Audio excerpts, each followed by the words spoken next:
because it's my second time.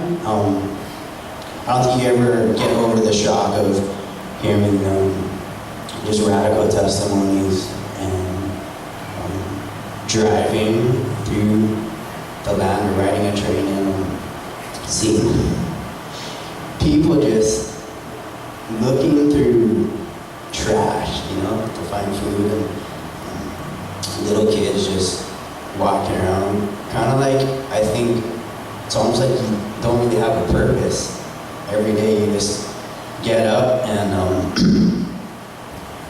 try and find something to let your body survive, and you're not in like a rush to go anywhere, and you have like no material possessions, but you're kind of pretty much in survival mode, and that's like 80 or 90% of the people there. And so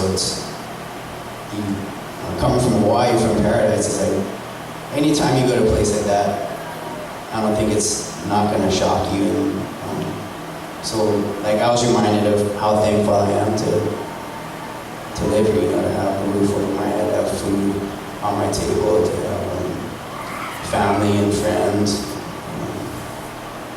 But I was trying to think of what's like one thing I can share, because like anytime people come back from a mission trip, it's like I have like 50 stories or all these testimonies or all these things that happen.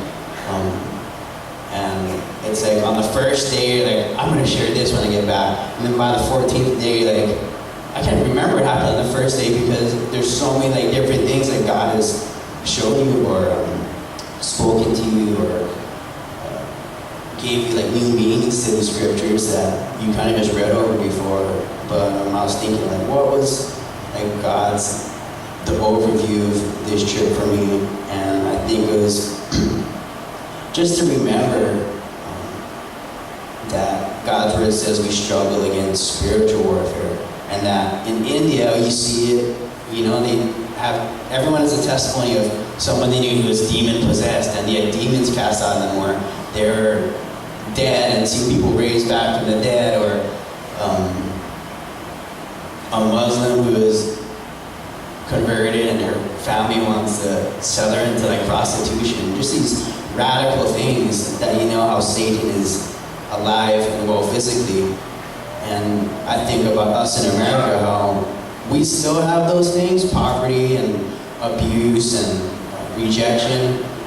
But I think that here we have so many material things to distract us, especially in Hawaii. Our careers, our everyday jobs, our hobbies, our friends. It's like we have everything, they have nothing. But Satan's just as real here.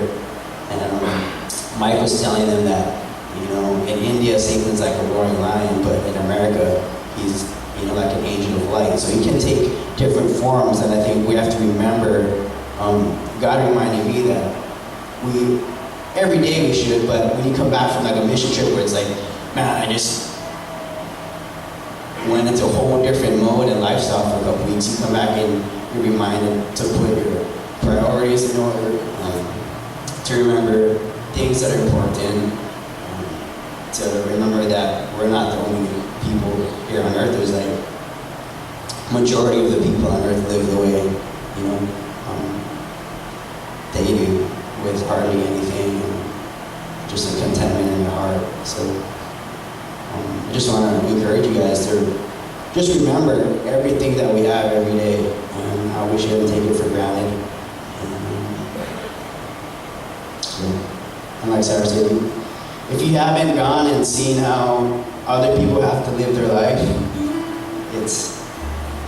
I highly encourage that, because it just gives you a different perspective on what you think you have and what you think you don't have.